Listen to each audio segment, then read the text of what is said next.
우리 서신체로 오늘 우리에게 주시는 이 하나님의 말씀을 같이 봉독하겠습니다. 로마서 9장 10절에서부터 18절까지의 말씀을 함께 읽습니다. 그뿐만 아니라 리브가도 우리 조상 이삭 한 사람에게 쌍둥이 아들을 수태했는데 그들이 태어나기도 전에 무슨 선이나 악을 행하기도 전에 택하심이라는 원리를 따라 세우신 하나님의 계획이 살아있게 하시려고 또 이러한 일이 사람의 행위에 근거하는 것이 아니라 부르시는 분께 달려있음을 나타내시려고 하나님께서 리브가에게 말씀하시기를 형이 동생을 섬길 것이다 하셨습니다. 이것은 성경에 기록한 바 내가 야곱을 사랑하고 에서를 미워하였다 한 것과 같습니다. 그러면 우리가 무엇이라고 말을 해야 하겠습니까? 하나님이 불공평하신 분이라는 말입니까? 그럴 수 없습니다. 하나님께서 모세에게 말씀하시기를 내가 긍휼히 여길 사람을 긍휼히 여기고 불쌍히 여길 사람을 불쌍히 여기겠다 하셨습니다. 그러므로 그것은 사람의 의지나 노력에 달려있는 것이 아니라 하나님의 자비에 달려 있습니다. 그래서 성경에 바로를 두고 말씀하시기를 내가 이 일을 하려고 너를 세웠다. 곧 너로 말미암아 내 능력을 나타내고 내 이름을 온 땅에 전파하게 하려는 것이다 하셨습니다. 그러므로 하나님께서는 긍휼히 여기고자 하는 사람을 긍휼히 여기시고 완악하게 하시고자 하는 사람을 완악하게 하십니다. 아멘. 자리에 앉으시겠습니다.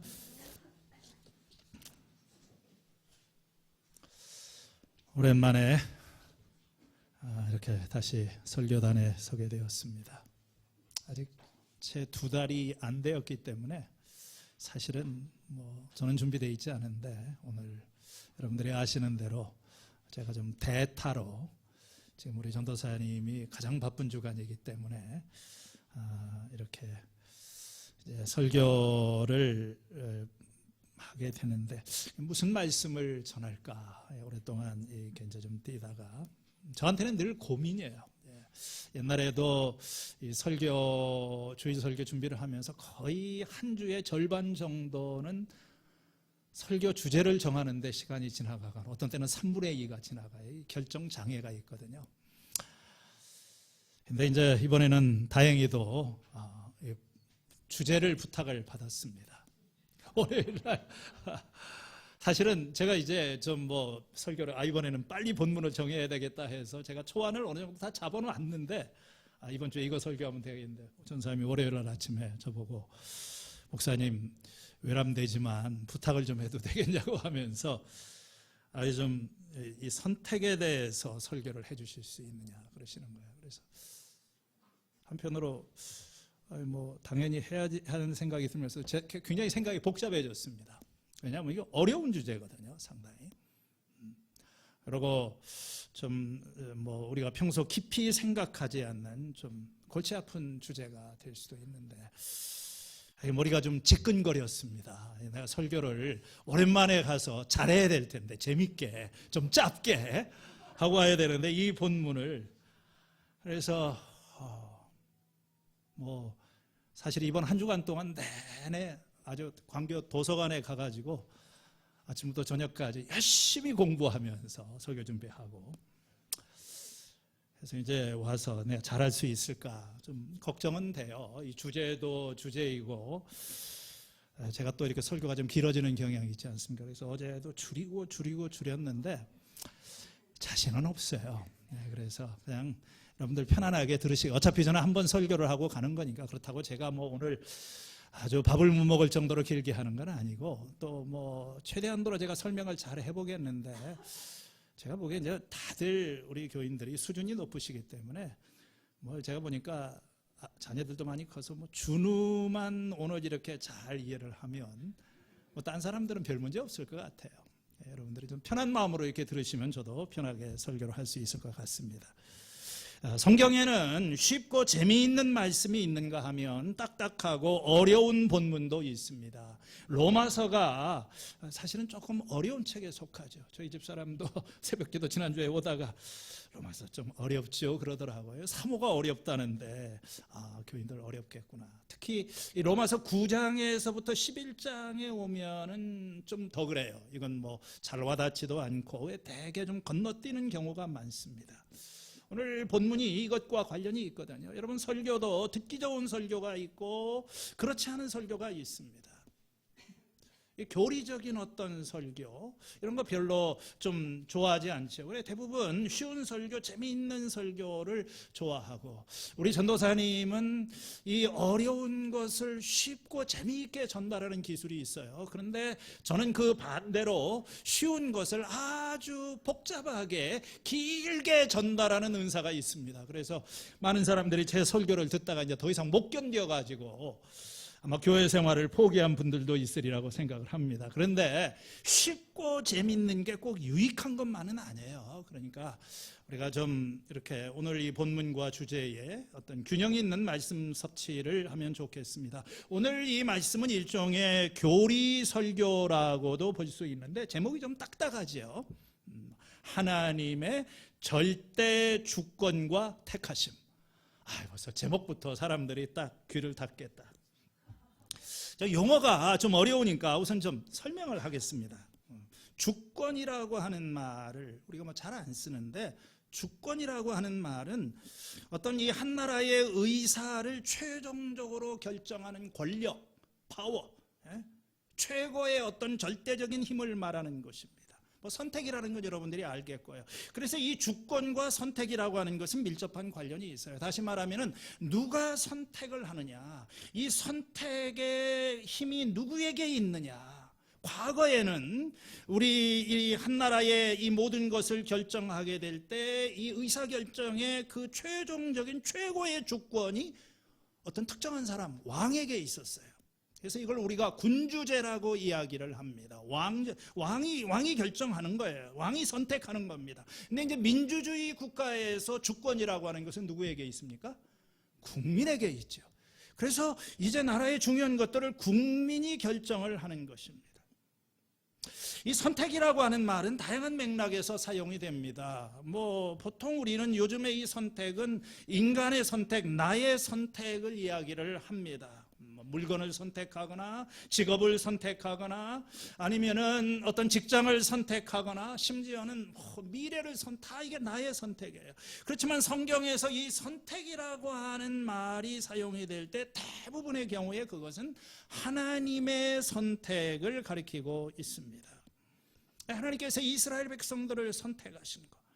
오늘 특별히 이 말씀에서 우리가 살펴보고자 하는 것은 하나님께서 한 개인을 선택하셔서 영원한 생명을 주시려고 이 선택하시는 것을 말하고 있는 것이요. 여러분, 이 선택이라고 하는 주제가 사실 이 기독교의 교리 가운데에서 좀 우리가 생각하지 않지만 굉장히 중요합니다. 제가 이 공부를 하면서 참 이게 중요한 문제구나.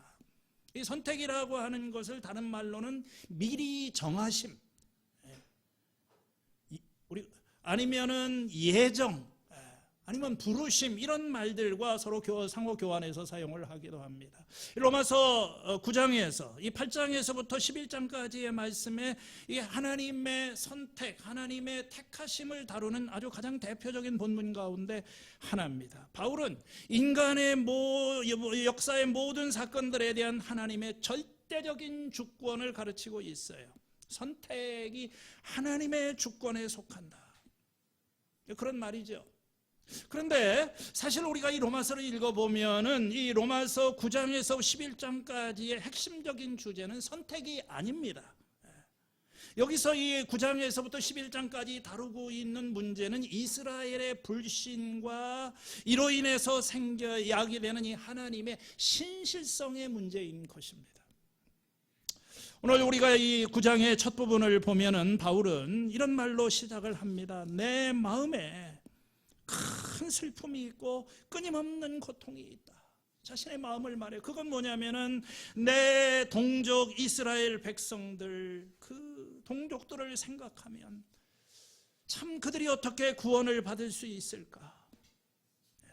왜냐하면 이 사람들이, 이방인들은 복음을 받아들이는데 자기 동족은 이 바울이 전하는 복음을 거부하는 거예요. 사실 이것은 참 바울이 가장 이해하기 어려운 사실 가운데 하나예요. 이스라엘이 누구입니까? 하나님의 선택을 받은 사람들이고 너무나 많은 그런 혜택을 받고 하나님의 율법과 언약과 예배와 이 모든 것을 그 약속받은 그런 민족 아닙니까? 근데 이스라엘이 하나님을 거부하고 그들은 버림을 받은 것처럼 보입니다. 이 문제를 가지고 바울은 씨름하고 있는 거예요. 이 9장에서부터 11장까지가 그 내용입니다. 도대체 이 이스라엘 백성들이 회개하고 돌아오지 않는 이유가 어디에 있을까? 왜 이 하나님의 언약의 백성들인 유대 사람들은 복음을 거부하고 그래서 구원을 받지 못하는 것인가? 이것은 하나님께서 그 옛날 이스라엘과 맺으셨던 이 약속이 무효가 되었다고 하는 것을 의미하는 것인가? 과연 우리가 하나님을 믿을 수 있는가? 하나님의 약속을 믿을 만한 것인가? 이런 여기에 대한 대답을 찾고 싶었던 거예요. 그러면서 6절에 이렇게 결론을 내리죠. 그러나 하나님의 약속의 말씀이 패했다고, 무효가 되었다고 할 수는 없다. 그러면서 이유를 설명하죠. 자기가 이제 답을 찾습니다. 이스라엘에게서 태어난 사람이라고 해서 다 이스라엘 사람이 아니라 아브라함의 자손이라고 해서 다 그의 자녀가 아니다. 여기에서 답을 찾고 있는 거예요. 바울은 여기에서 두 종류의 이스라엘을 구분을 합니다. 하나는 이 아브라함의 혈통을 이어받을 민족으로서의 이스라엘. 그러나 그 사람들이 다 진정한 이스라엘은 아니라는 거예요. 이스라엘 안에 이스라엘이 따로 있다. 진정한 이스라엘이 있다는 것입니다. 이걸 증명하기 위해서 바울은 구약 성경에 나오는 이제 두 가지 사례를 이렇게 설명을 합니다. 그 첫 번째가 아브라함의 아들인 이스마엘과 이삭의 경우입니다. 아브라함에게 두 아들이 있었지요. 둘 다 이 아브라함의 혈통을 타고났습니다. 그런데 하나님께서 그 중에 한 사람만을 선택하신 거예요. 이삭에게서 태어난 사람만을 너희의 자손이라고 부르겠다. 이삭이 약속의 자녀이고 이스마엘은 아니다. 그래서 하나를 선택하셨어요. 두 번째 예를 보니까 두 번째는 야곱과 에서의 경우입니다. 이삭의 두 아들이었던 이 야곱과 에서는 사실은 한 어머니에게서 그리고 한 아버지에게서 태어난 쌍둥이 아들입니다. 그렇잖아요. 서로 같은 부모 밑에서 같은 조건과 같은 동등한 쌍둥이입니다. 그런데 이 사람들의 경우에도 한 사람은 선택을 받았고 다른 한 사람은 버림을 받았다는 것입니다. 오늘 23절의 말씀을 보면 이렇게 성경은 말을 합니다. 내가 야곱은 사랑하였고 에서는 미워하였다. 좀 표현이 하나님은 왜 야곱을 미워하셨을까? 이 말의 표현의 의미는 하나님께서 그를 선택하지 않으셨다는 것입니다. 하나님께서 특별한 축복을 위해서 야곱은 선택하셨지만 에서는 그 축복을 누릴 수 있도록 그런 것을 거절하셨다 하는 그런 말입니다. 자, 그렇다면 야곱은 선택을 받고 에서는 버림을 받은 이유가 뭡니까? 아니, 왜 하나님께서 이 똑같은 두 아들 가운데 하나님이 선택하셨다고 했는데 왜 야곱은 선택을 받고 에서는 버림을 받을까? 그 답이 오늘 읽은 11절 12절에 나옵니다. 자, 한번 말씀을 보여주셔도 좋습니다. 그들이 태어나기도 전에 야곱과 에서가 태어나기도 전에 무슨 선이나 악을 행하기도 전에 택하심이라는 원리를 따라서 세우신 하나님의 계획이 살아있게 하시려고 또 이러한 일이 사람의 행위에 근거하는 것이 아니라 부르시는 분에게 달려있음을 알게 하시려고 그게 이유입니다. 여기 보니까 하나님께서 이 택하심이라고 하는 원리를 따라 세우신 이 하나님의 계획, 그게 바로 이 두 사람의 삶이 갈라지게 된 유일한 근거라는 것입니다. 하나님의 선택은 야곱과 에서가 태어나기 전에 어머니 뱃속에 있을 때 이미 이루어졌어요. 이 두 아이가 태어나기도 전에 뱃속에서 갈라놓으신 것입니다. 무슨 이 아이들이 악한 일이나 선한 일을 하기도 전에, 여러분 뱃속에서 애들이 무슨 악한 일을 할 수 있겠어요? 창세기를 보면은 이 쌍둥이들이 안에 있으면서 서로 싸웠다. 어떤 사람들은 이걸 가지고 한 놈이 나쁜 짓을 했을 거야. 제가 볼 때는 그런 건 아니고 그냥 그건 하나의 좀 문학적인 표현인 것 같고, 애들이 거기서 무슨 나쁜 짓을 했겠어요? 에서가 나쁜 짓을 해서 버림을 받은 것이 아닙니다. 그런 것과 전혀 관계가 없이 하나님이 무조건 야곱은 사랑하시고 에서는 버리셨다. 조금 더 실감나게 표현하면 하나님이 원해서 어떤 사람은 택하셨고 어떤 사람은 버리셨다. 이것 외에 다른 이유가 없다. 그런 말인 것입니다. 자, 이런 말을 들으면요, 우리는 이해를 하지를 못합니다. 당연히 이해가 안 되죠. 하나님이 좋아서, 그저 하나님이 좋아서 어떤 사람은 택하고 어떤 사람을 버렸다니 이게 말이 되느냐? 아니, 모든 사람을 선택하신 게 아니라 그 중에 일부만 선택한다면 이건 불공평하지 않느냐? 하나님이 사람을 이렇게 불공평하게 다루는 법이 어디에 있느냐? 바울은 이런 질문을 예상하고 오늘 14절의 말씀에서 이렇게 말을 하는 것입니다. 그러면 우리가 무엇이라고 말을 해야 하겠습니까? 하나님이 불공평하신 분이라는 말입니까?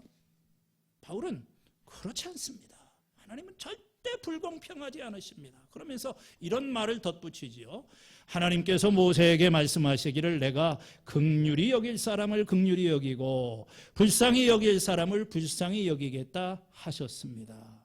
그러므로 그것은 사람의 의지나 노력에 달려있는 것이 아니라 하나님의 자비에 달려있는 것입니다. 알듯 말듯한 말씀을 하는 거예요. 그뿐만 아니라 이어지는 구절을 보면은 하나님께서는 이 불쌍히 여길 자를 불쌍히 여길 뿐만 아니라 완악하게 하고자 하는 자를 완악하게 하시기도 한다. 그러면서 바로 이야기를 하지 않습니까? 이 바로 왕. 하나님께서 출애굽할 때 바로 왕이 등장하는데 하나님께서 이 바로를 세우신 것은 너로 말미암아 내 능력이 나타나게 내 이름을 전파하게 하려는 것이다. 그러니까 다시 말해서 이 출애굽의 과정에서 이 바로 왕이 이스라엘을 억압하고 하나님을 거역하고 깽판을 부리고 한 것이 그 다 뭐냐? 하나님께서 그를 완악하게 하셨기 때문이라는 겁니다. 참 이해하기 어려운 말이죠. 어떤 사람들은 원래 바로가 좋은 사람인데 하나님께서 그 마음을 완고하게 하신 것이다. 그런 건 아니에요. 성경을 보면 바로가 이미 마음이 완고해져 있기 때문에 하나님께서 그냥 내버려 두셨다 하는 그런 의미인 것 같습니다. 자, 오늘 18절에 보면 결론은 뭡니까? 그러므로 하나님께서는 긍휼히 여기고자 하는 사람을 긍휼히 여기시고 완악하게 여기고자 하는 사람을 완악하게 여기십니다. 이게 이 하나님의 이 이스라엘의 질문, 하나님은 불공평하다, 하나님은 불의하다 하는 것에 대한 이 답변입니다. 하나님의 의를 변호하는 그런 방식인 거예요. 전혀 관계가 없는 것처럼 보이죠? 그렇지 않습니다. 사실은 질문 자체가 잘못된 것을 보여주는 것입니다. 왜 여기서 긍휼을 말하는가? 지금 바울이 말하는 것은 하나님께서 죄인들을 구원하시고 다루시는 근거는 정의가 아니라 긍휼이다, 자비다. 그것을 말하고 있는 것입니다. 사람들은요 자꾸 따지는 겁니다. 하나님이 그러면은 불공평하고 불의하시지 않겠느냐? 어떻게 하나님께서 불의하실 수가 있느냐? 바울은 뭐라고 대답합니까? 구원의 문제는 의와 불의에 달려있는 것이 아니라 하나님의 긍휼에 달려있다는 거예요. 여러분 이거 굉장히 중요해요. 하나님이 공의를 들고 나오시면 모든 인간은 심판을 받을 수밖에 없습니다. 인간은요 구원에 있어서 하나님에게 의와 공평을 요구할 수 있는 처지가 아니라는 것입니다. 우리에게 필요한 것은 뭐예요? 하나님의 긍휼, 자비밖에 없는 거예요. 자, 여기에서 이런 말을 듣고 있다가 이제 또 다른 이의를 제기를 합니다. 사람들은 당연히 항변을 하죠. 아니, 그렇다면 구원을 받지 못하는 것은 누구 잘못이냐? 만약 사람이 하나님께서 하신 결정에 따라서 행동을 한다면 하나님은 어떻게 인간을 비난하실 수가 있겠느냐? 그게 19절에 나오는 내용이죠. 그렇다면 어찌하여 하나님께서는 사람을 책망하시는가? 누가 하나님의 뜻을 거역할 수 있다는 말인가? 아니 뭐 하나님이 다 알아서 뭐 하나님 좋은 대로 하신다는데 그럼 뭐 인간에게 무슨 책임이 있느냐? 자, 여기에 대해 이걸 바울은 토기장이와 진흙의 비유를 가지고 이걸 반박을 하는 거예요. 오늘 이제 그건 읽지는 않았어요. 여러분들이 로마서를 이렇게 쭉 이렇게 읽어 나오시면서 뭐라고 얘기합니까? 오 사람아, 그대가 무엇이기에 하나님 앞에 감히 말대답을 하십니까? 만들어진 것이 만드신 분에게 어찌하여 나를 이렇게 만들었습니까? 하고 말할 수 있습니까? 토기장이가 흙 한 덩이로 둘로 나누어서 하나는 귀한 데 쓸 것을 만들고 하나는 천한 데 쓸 것을 만들 권한이 없겠습니까? 아니 뭐 하나님께서 이 그릇 만드는 사람이 이 흙을 가지고 좋은 그릇을 만들 수도 있고 나쁜 그릇을 밥그릇을 만들 수도 있고 아니면 그걸 가지고 요강을 만들 수도 있고 소변 보는 거 뭐 만드는 사람에게 달려있는 거 아닙니까? 하나님은 창조주이시고 만유의 주님이십니다. 그렇기 때문에 그분은 자신이 원하는 것은 무엇이든지 자신의 뜻을 따라서 자유롭게 행하실 수 있다. 하나님은 누구에게 종속이 되거나 누구에게 책임을 져야 되는 그런 분이 아니다. 인간이 하나님 하시는 일을 판단할 자격이 없다. 그런 말이죠.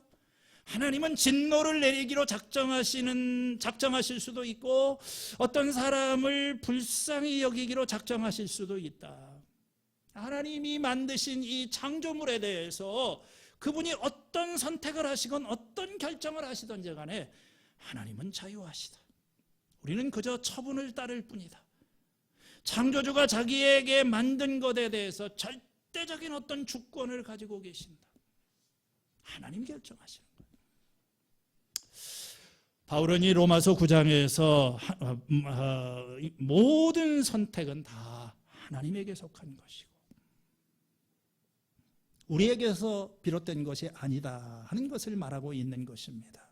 그것은 사람의 의지나 노력에 달려있는 것이 아니라 하나님의 자비에 달려있는 것입니다. 이런 맥락에서 선택을 얘기를 하는 거예요. 선택은 영원 전부터 이미 어느 한 개인이 존재하기 이전에 이미 하나님께서 선택을 하셨어요. 하나님께서 영원 전부터 그렇게 하시기로 의도하신 것입니다. 그리고 그 선택은 무조건적이라는 거예요. 조건이 없어요. 어떤 이 인간이 하나님이 요구하시는 조건을 충족했다고 그래서 선택을 받는 것이 아니라는 것입니다. 왜냐하면 하나님께서는 사람의 의지나 노력에 달려있는 것이 아니라 무조건적으로, 이 무조건적이라고 하는 것은 뭡니까? 우리가 우리가 행하는 어떤 것에 의해서 하나님의 뜻 말고 다른 것에 의해서 이 선택이 결정되지 않는다는 거예요. 심지어는 우리의 이 믿음에 의해서도 결정되지 않는다는 거예요. 하나님의 선택은 그것과도 상관해요. 야, 저 사람 믿을 것 같다. 저놈 꼭 믿을 것 같네.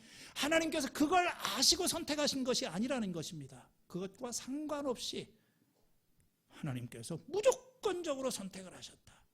무조건적으로 그냥 선택하신 거예요.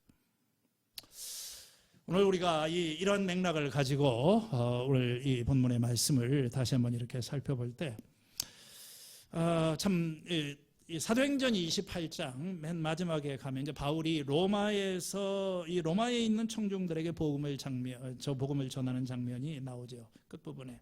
그런데 이 바울이 전하는 말씀을 듣고 어떤 사람들은 그의 말을 받아들였지만 어떤 이들은 믿지 않았다 하는 그런 말이 나옵니다. 사도행전 28장 24절입니다.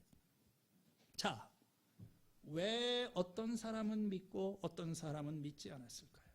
똑같은 배경을 가지고 있고 똑같은 자리에 있는 사람들인데 왜 어떤 사람은 믿고 어떤 사람은 믿지 않았습니까?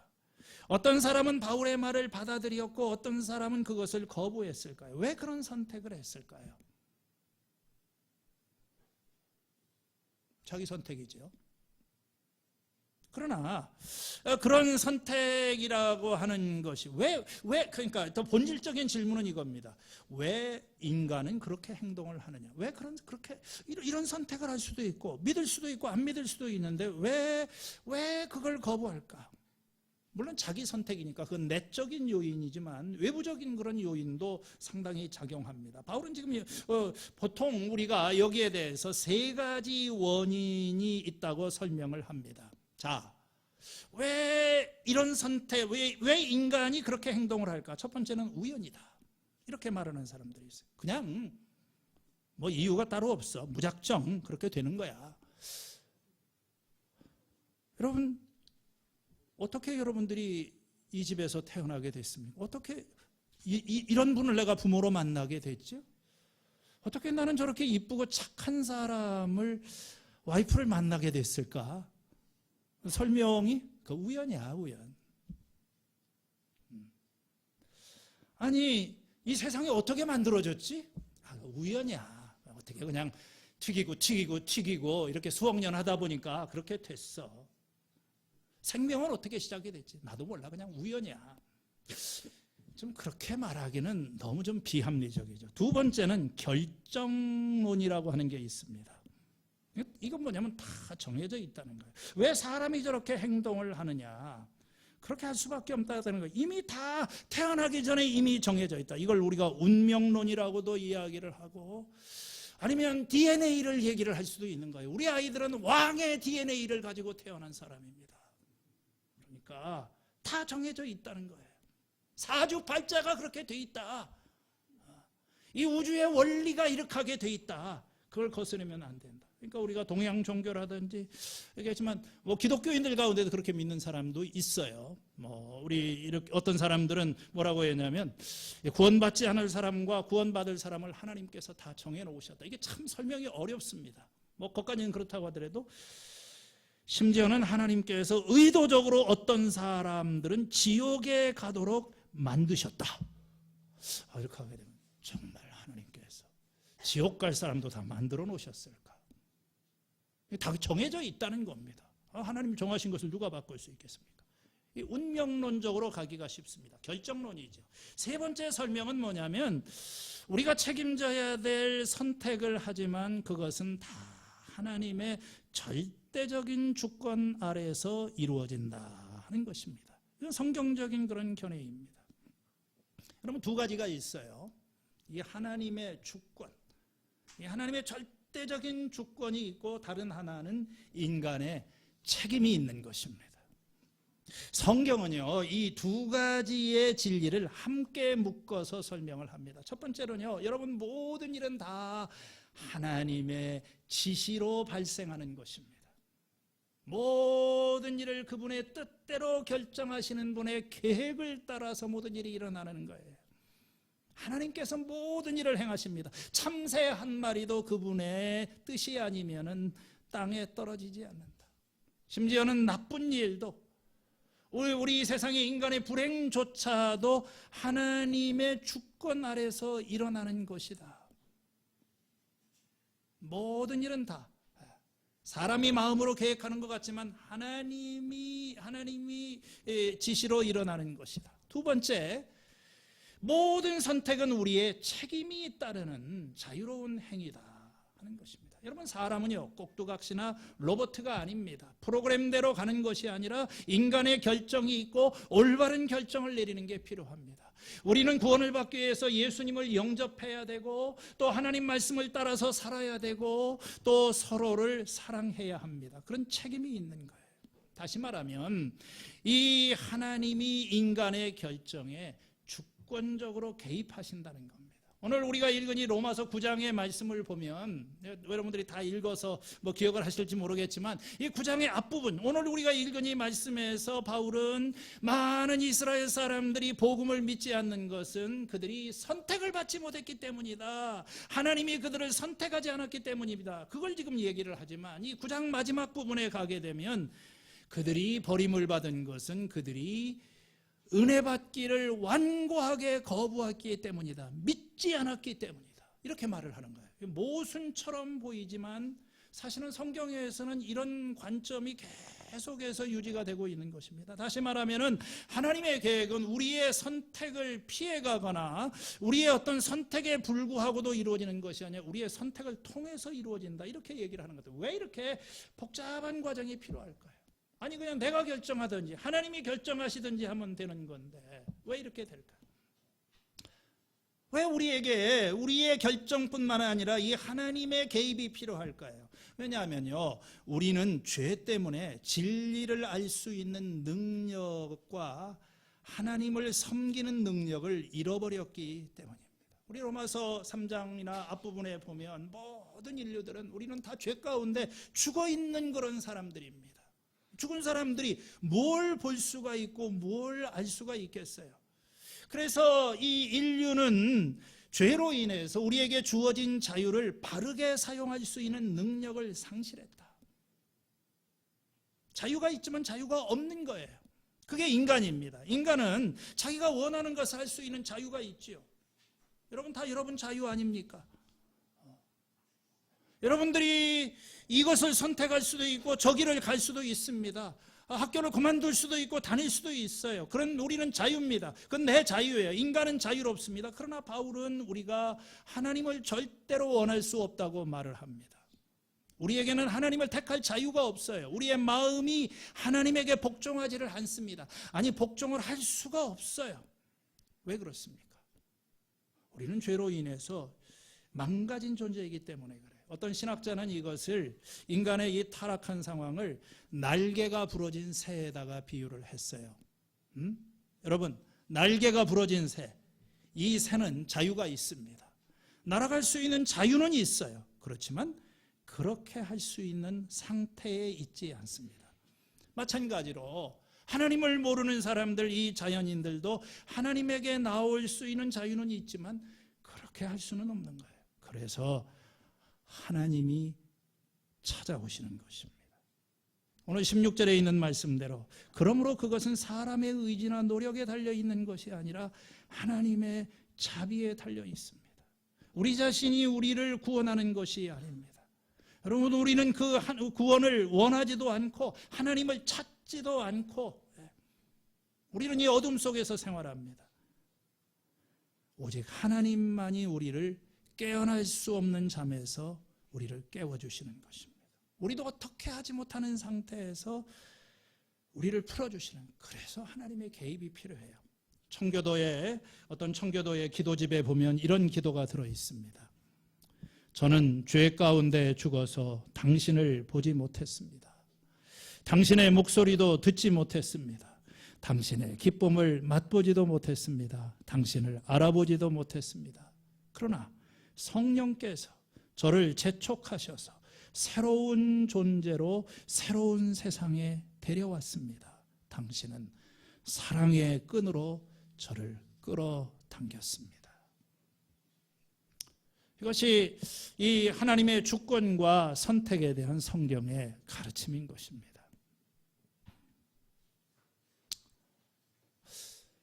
오늘 우리가 다루고 있는 이 선택의 선택, 하나님의 택하심이라고 하는 주제. 사실 많은 신학자들은 이 주제를 다루면서 기독교의 모든 교리들 가운데 이건 가장 당황스럽고 어려운 것 중에 하나다, 이렇게 말을 합니다. 어떤 신학자는 말을 합니다. 이 교리는 많은 사람에게 애매모호하고 심지어는 기괴해 보이기까지 한다. 어떤 사람들에게는 이것은 이해를 초월하는 것이고 필요 이상으로 탐구를 하는 것처럼 보입니다. 그뿐만 아니라 실제로는 아무 의미가 없는 얘기를 갖다가 그래서 하나님이 선택을 하셔서 이해도 잘 안 되고 이게 실제로 무슨 의미 있는지도 모르겠다. 저도 설교하면서 사실 고민을 했습니다. 내가 지금 이런 설교를 해가지고 지금 오늘 여기 있는 사람들에게 실제적인 무슨 의미가 있나? 이게 중요한가? 여러분 이 선택의 문제, 하나님의 선택의 교리는 우리만의 많은 의문을 일으키는 거예요. 먼저 이 선택, 하나님의 택하심이라고 하는 것은 인간의 자유의지와 모순이 되는 것처럼 보이지 않습니까? 만약 하나님께서 모든 것을 결정하신다면 인간의 결정은 무슨 의미가 있느냐? 우리의 어떤 이 도덕적인 행동, 윤리적인 행동이 무슨 의미가 있느냐? 만약 우리가 하나님의 선택을 받았다면 우리가 어떤 삶을 사느냐 하는 것이 그렇게 중요한 문제가 되지 않습니다. 우리가 선택을 강조하면 자칫 운명론에 빠질 수도 있습니다. 이미 다 정해져 있는 것인데, 하나님이 다 정하신 것인데, 짜고 치는 고스톱인데 내가 여기서 뭘 하고 하겠느냐? 전도는 해서 뭐 하겠느냐? 선교사를 파송해서는 뭐 하겠느냐? 하나님께서 구원받을 사람들을 이미 다 정해 놓으셨는데 우리가 가서 한다고, 복음을 전한다고 숫자가 늘어나고 그게 가능하고 또 그게 무슨 의미가 있겠느냐? 많은 반론이 있고 풀기 어려운 문제가 있어요. 그런데 왜 우리는 이 선택의 이 주제, 선택이라고 하는, 하나님의 선택이라고 하는 문제를 이렇게 붙들어야만 하는가? 이것이 중요한가? 왜 이것을 고집하는가? 첫 번째는요, 성경이 그걸 분명히 가르칩니다. 여러분, 성경을 보면 하나님께서 어떤 사람들이 구원을 받도록 택하셨고 또 구원에 이렇게 초대하실 때 우리가 반응을 보이는데 이게 하나님께서 미리 정하시고 시작하신 일에서 근거하고 있다. 이런 그게 얘기하는 본문들이 많이 나와요. 요한복음 6장 44절, 나를 보내신 아버지께서 이끌어주지 않으시면 아무도 내게로 올 자가 없느니라. 사도행전 13장 48절에 이방 사람들은 이 말을 듣고 기뻐하며 주님을 찬양하였고 영원한 생명을 얻도록 정하신 사람들은 모두 믿었다. 그런 말도 있어요. 베드로전서 1장 12절, 하나님께서 여러분을 미리 아시고 성령으로 거룩하게 하셔서 여러분은 순종하게 되고 예수 그리스도의 핏부림을 받게 되었습니다. 성경을 보면은요, 내가 있기 전에 하나님께서 미리 나를 아시고 미리 내가 태어나기도 전에 미리 정하셨고 그런 사람들이 믿는다는 것입니다. 우리가 이 선택의 교리를 받아들이는 보다 실제적인 이유는 뭐냐면, 만일 우리가 이것을 거부하게 되면, 나는 하나님의 선택을 믿지 않는다 하게 되면 더 복잡한 문제가 생겨요. 더 아주 치명적인 문제가 생깁니다. 그 다음부터는 이제 우리가 이 모든 행해지는 것이 믿음으로 우리가 은혜로 구원받는 것이 아니라 인간의 행동을 의지할 수밖에 없는 것입니다. 여러분, 하나님 선택이 아니면 결국은 뭡니까? 누구 선택이에요? 내 선택이잖아요. 왜 내가 예수를 믿게 되었는가? 어떻게 내가 하나님의 자녀가 되었는가? 하나님이 나를 선택하셔서 불러주신 것이 아니라고 한다면 그건 나의 선택이죠. 그러다 보면 우리는 이제 우월감을 가질 수도 있습니다. 그래, 맞아. 물론 은혜도 있지만 그래도 내 마음이 열려 있고, 그래도 내가 좀 하나님에 대해서 뭘 좀 찾으려고 했고, 그래도 내가 좀 이렇게 성실하게 살았으니까 하나님이 나를 불러주신 거지. 그럼 옆 사람을 보면서, 아니 왜 댁은 그렇게 깨닫지를 못하세요? 아니 참 이해가 안 되네. 비교를 하게 되는데 결국은 근거가 뭐가 되는 겁니까? 자신의 선택. 나의 선택이 옳았구나. 이런 문제로 가는 거예요. 하나님의 선택이 그게 하나님이 나를 선택하신 것이 아니었다고 하면 인간의 선택으로 갈 수밖에 없습니다. 자, 오늘 제가 이 설교를 이제 마무리하고 이제 결론 부분으로 가면서, 여러분, 이와 같이 성경에서는 이 하나님이 선택하셨다, 우리를 택하셨다 하는 말을, 미리 정하시고 우리를 불러주셨다고 하는 말을 아주 힘주어서 이 로마서 8장 9장에서도 이야기를 합니다. 근데 이것이 오늘 우리에게 무슨 의미가 있습니까? 이런 가르침이 오늘 나의 삶에 어떻게 관련이 되죠? 제가 세 가지 이렇게 단어들로 세 가지로 이렇게 분류를 정리를 해봤습니다. 첫 번째는 감사와 찬양입니다. 감사해요. 여러분, 하나님의 이 택하심과 관련해서 사람들이 가장 많이 제기하는 질문 가운데 하나는 바로 이것입니다. 만일 하나님께서 모든 사람을 구원하실 수 있다면 왜 그렇게 하지 않으시는가? 하나님 모든 사람을 선택하지는 않으셨죠. 아마 그렇게 하셨으면 모두가 다 예수를 믿었을 것입니다. 어떤 사람은 선택하셨고 어떤 사람은 그냥 내버려 두셨어요. 자기 좋은 대로 살게 하고 자기 인생을 걸어가도록 하셨습니다. 왜 하나님은 어떤 사람은 영광스럽게 만들기로 결정을 하셨고 다른 사람들은 불명예스러운 삶을 살도록 버려두셨을까? 왜 그렇게 하셨을까? 그 답은 저도 몰라요. 바울도 여기에서 이 질문에 대한 답을 주려고 하지는 않습니다. 어떻게 보면 그건 내가 영원히 알 수가 없어요. 왜 하나님께서, 물론 뭐 우리가 그래도 하나님께서 뭐 저 사람은 이런 이유가 있지 않았겠나, 그건 다 추정이고 몰라요. 이게 설명이 안 됩니다. 올바른 질문은 왜 하나님이 모든 사람을 선택하지 않으셨느냐가 아니라 왜 어떤 사람을 택하셨느냐 하는 그것이 되어야 합니다. 왜 하나님께서 우리를 선택하셨느냐? 왜 하나님께서 나를 선택하셨느냐? 여러분, 세상에 똑똑하고 유명한 사람 많습니다. 성실하고 진지한 사람 정말 많아요. 제가 요즘 유튜브 가끔 들어가서 강의하는 사람들이나 참 박식하고 사람들 진실해요. 아주 성실합니다. 똑똑해요. 그런데 나는 뭐 사실 그렇지도 않아요. 내가 나를 보더라도 똑똑하지도 않고 유능하지도 않고 의롭지도 않고 선하지도 않아요. 육신적인 기준으로 보아서 지혜 있는 사람도 많지 않고 권력 있는 사람도 많지 않고 가문이 훌륭한 사람도 많지 않다. 고린도 교인들이 그렇다고 하지 않았습니까? 그런데 왜 하나님이 나를 선택하셨을까? 다시 말하면 왜 다른 사람들은 그대로 버려두시고 나를 하나님의 자녀로 불러주셨을까? 왜 그럴까? 그 이유가 뭘까? 이게 사실은 불가사의한 진리인 것입니다. 이건 내가 뭐라고 답을 찾을 수 없는, 그냥 이건 하나님의 지혜에 속한 거예요. 다윗은요, 이 하나님께서 그와 영원한 언약을 맺으시기로 결정하셨을 때 하나님 앞에 무릎을 꿇고 이렇게 기도를 했습니다. 주 하나님, 내가 누구이며 또 내 집안이 무엇이기에 주님께서 나를 이 자리까지 이렇게 오르게 해주셨습니까? 왜 이 많은 사람, 내가 도대체 무엇이기에 하나님께서 이런 엄청난 은혜를 나에게 주셨습니까?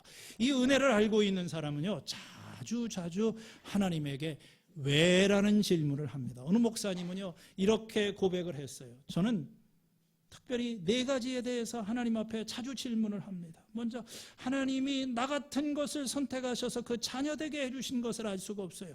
도무지 하나님이 나를 사랑하실 근거가 없고 나를 선택해서 자기 자녀로 삼으실 어떤 구실을 가질 만한 것도 없는데 이렇게 나를 구원해 주신 것이 너무 기가 막힌 거예요. 아니, 세상에 사람이 저렇게 많은데, 괜찮은 사람이 많은데 하나님께서 나를 목사로 삼아주신 것을 저는 이해를 하지 못해요. 나보다 깨끗한 사람도 많고 거룩하게 살려는 사람도 많고 유능한 사람도 많고 더 은혜 받은 사람도 많은데 왜 저같이 형편없는 사람을 선택해서 목사로 세우는지 알 수가 없어요. 사랑하는 형제자매 여러분 자신에게 스스로 한번 질문해 보세요. 하나님이 나 같은 것이 무언데 하나님이 나를 아신다고 말씀하실까? 왜 나같이 형편없는 사람을 사랑하셨다고 이렇게 말씀하십니까? 이 질문을 할 때마다 하나님의 대답은 한결같습니다. 내가 좋아서 그렇게 하는 거야. 우리가 이 질문을 할 때마다 하나님께서는 그냥 내가 좋아서 그렇게 하는 거야. 이 은혜를 깨달은 사람은 하나님을 찬양하지 않을 수가 없어요. 나는 다 몰라요. 하나님의 생각, 그 계획을, 나중에는, 이게 이유가 밝혀지겠죠. 왜 저놈이 버림받을 수밖에 없는. 그 하나님이 영원한, 내가 보지 못하지만, 그러나, 나를 선택해 주시고, 나를 불러주신 이 하나님의 은혜, 이건 우리가 감사와 찬양입니다. 2번째는 위로와 소망입니다. 여러분, 우리 삶은 문제가 많아요. 우리는 약하고 무능한 존재입니다. 그러니까 자꾸 넘어지고 실패를 하지 않습니다. 넘어질 때마다 무슨 생각이 듭니까? 나는 꼭 버림받은 존재인 것 같아요. 하나님이 나를 버리셨을 것 같아요. 그렇게 생각하지 마세요. 왜요? 하나님의 선택은 우리가 죄를 얼마나 많이 짓고 안 짓느냐에 근거한 것이 아닙니다. 어떤 악한 일이나 선한 일을 행하기 전에 하나님께서 나를 선택하셨어요. 우리의 어떤 행위에 근거하지 않습니다. 심지어는 여러분의 죄 때문에 여러분이 버림을 받는다고도 말씀하지 않으십니다. 이건 무조건적인 그런 것입니다. 그렇기 때문에 여러분의 마음속에 자신에 대해서 나는 절망적인 존재다. 나는 너무 사악하다. 나는 너무 무능하다. 나는 도저히 하나님 앞에 선택받을 자격이 없다. 나는 너무 큰 죄를 지었다. 세상에 그렇게 말할 수 있는 사람은 없다는 거예요. 왜냐하면 하나님께서 내가 선한 일과 악한 일을 행하기 전에 이미 하나님께서 나를 선택하셨기 때문에 미리 아시고, 그게 좋은 소식입니다.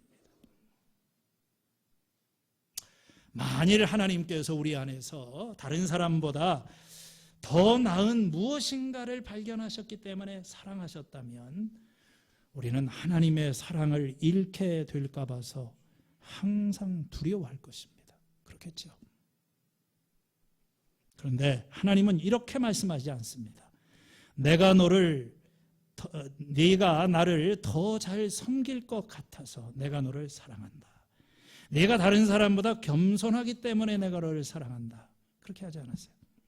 단지 내가 너를 사랑하기 때문에 사랑한다. 이것이 하나님의 완전한 사랑입니다.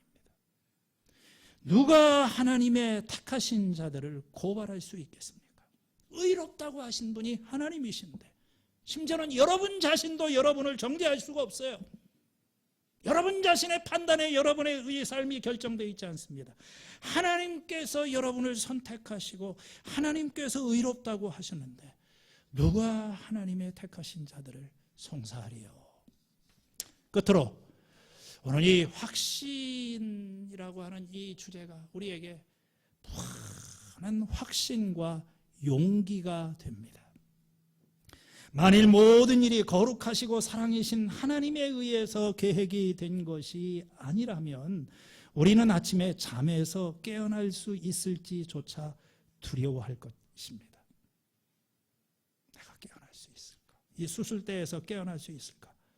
끔찍한 결과를 가져올 수도 있잖아요. 어떤 잘못된 행동이. 모든 일이 우리에게 달려있다면 우리는 두려움에서 벗어날 수 없습니다. 전도를 할 때에도 마찬가지예요. 만일 모든 것이 거룩하시고 사랑이 많으신 하나님에 의해서 정해져 있고 하나님의 어떤 계획 속에 있는 것이 아니라고 한다면 우리는 전도할 때 엄청나게 스트레스를 받을 거예요. 내가 말 한마디 잘못해가지고 저 한 영혼을 지옥에 보낼지도 모른다. 참 끔찍하지 않습니까? 여러분, 설교도 마찬가지예요. 제가 이렇게 설교가 힘든 것이 제 부담이 많아요. 뭐든지 하면 저는 잘해야 된다고 생각을 합니다. 다 끝났어요.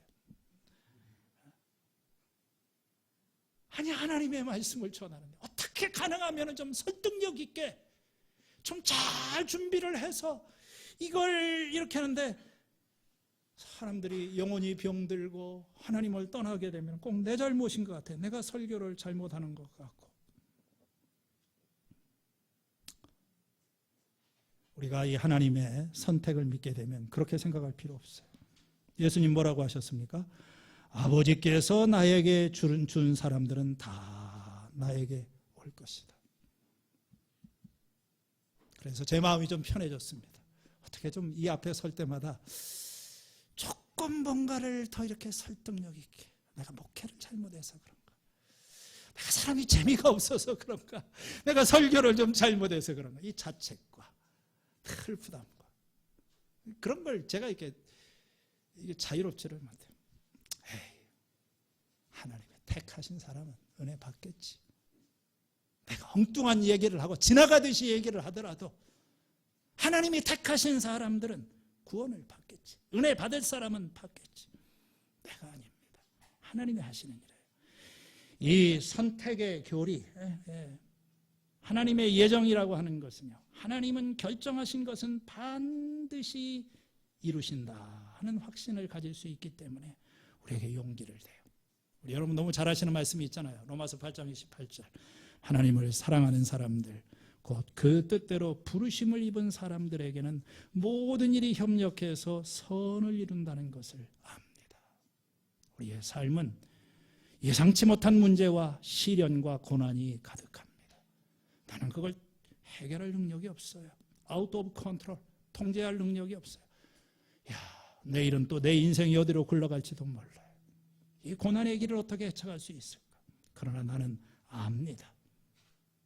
하나님의 목적이 있고 하나님의 계획이 있고 하나님이 시작하셨어요. 그래서 이 하나님의 뜻 안에 있는 사람은 절대 망가지지 않아요.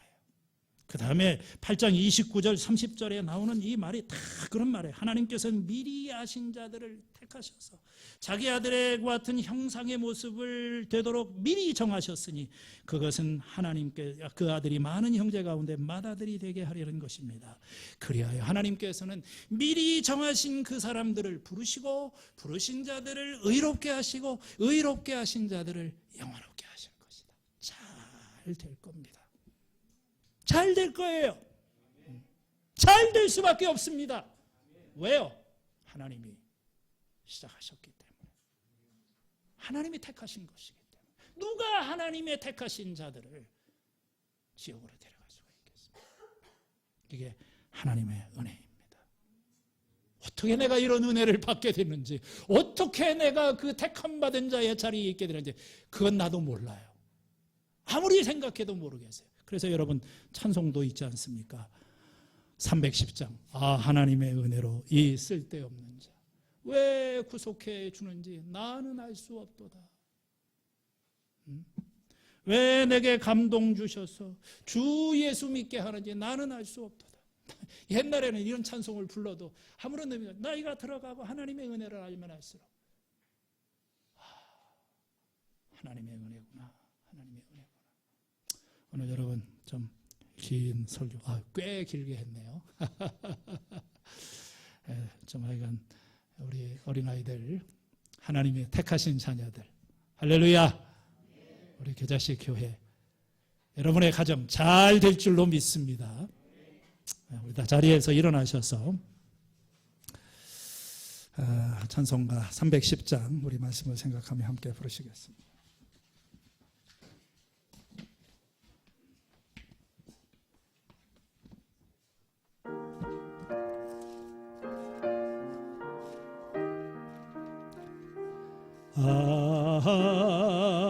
하나님의 은혜로 있을 데 없는 자 왜 구속하여 주는지 난 알 수 없도다.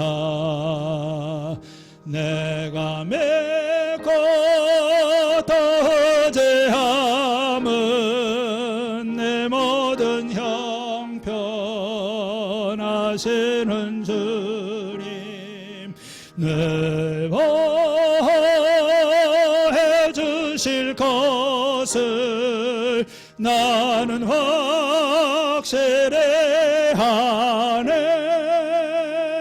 왜 내게 그센 믿음과 또 복음 주셔서 주 마음이 항상 편한지 난 알 수 없도다. 내가 맺고 더제함은 내 모든 형편하시는 주님 늘 보해 주실 것을 나는 확실해 하네. 왜 내게 성령 주셔서 늘 마음을 감동해 주 예수 믿게 하는지 난 알 수 없도다. 내가 맺고 더제함은 내 모든 형편 하시는 주님 늘 보해 주실 것을 나는 같이 제가 축도하기 전에 여러분들 눈을 감으시고 하나님 앞에 감사 기도를 드리시기를 바랍니다. 왜 하나님께서 나 같은 사람을 선택하시고 자녀로 삼아주셨는지 우리는 다 알지 못합니다. 오늘 하나님 감사합니다. 그리고 이 말씀을 붙드시기를 바랍니다. 하나님이 불러주셨고 하나님께서 우리를 의롭다 하셨고 하나님께서 우리를 하나님의 사람으로 만들어가고 계십니다. 그 하나님의 영광의 자리까지 인도하실 것이다.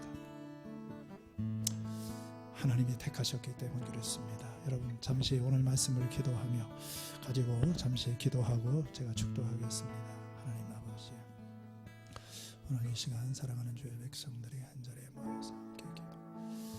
아버지 하나님, 저희가 할 수 없습니다. 저희의 눈으로 저희의 생각으로 아버지 하나님 오늘 이 말씀을 붙들고 살아가기를 원합니다. 하나님 아버지 눈을 뜨게 하여 주시고 오늘 각 사람의 마음 아버지 하나님 오늘도 주님을 알지 못하는 사람 하나님에게 멀어져 있는 사람 아버지 하나님 하나님께서 자비를 베풀어 주시고 하나님의 은혜와 긍휼로 좀 함께 하여 주시고 오늘 나에게 주신 이 하나님의 자비와 긍휼을 저희들 아버지 하나님 저희들이 감사 아버지 하나님 주님을 바라보며 살아가는 저희들 되게 하여 주시옵소서. 현조간의 삶을 하나님께서 해주시고 하나님 아버지 감사합니다. 한 주간 동안 살면서 이 세상의 모든 것이 나의 선택에 달려있고 나의 결정에 달려있는 것이라고 생각하며 살아왔습니다. 그 한순간의 잘못된 선택 때문에 우리는 불안해하였고 염려하였고 또 두려움에 사로잡히기도 하였습니다. 나의 선택이 있기 전에 하나님의 택하심이 있는 것을 기억하게 하여 주시고 나를 불러주신 이 하나님의 은혜 안에서 오늘 저희들이 안식을 누리며 또 믿음을 가지고 이 한 주간 새로운 삶을 살게 하여 주시옵소서. 이제는 우리 주 예수 그리스도의 은혜와 하나님 아버지의 크신 사랑과 성령님의 감동하시고 위로하시는 은혜가 오늘 여러분에게 이 예배에 참석한 모든 성도들에게 영원히 함께 하시기를 축원합니다. 아멘.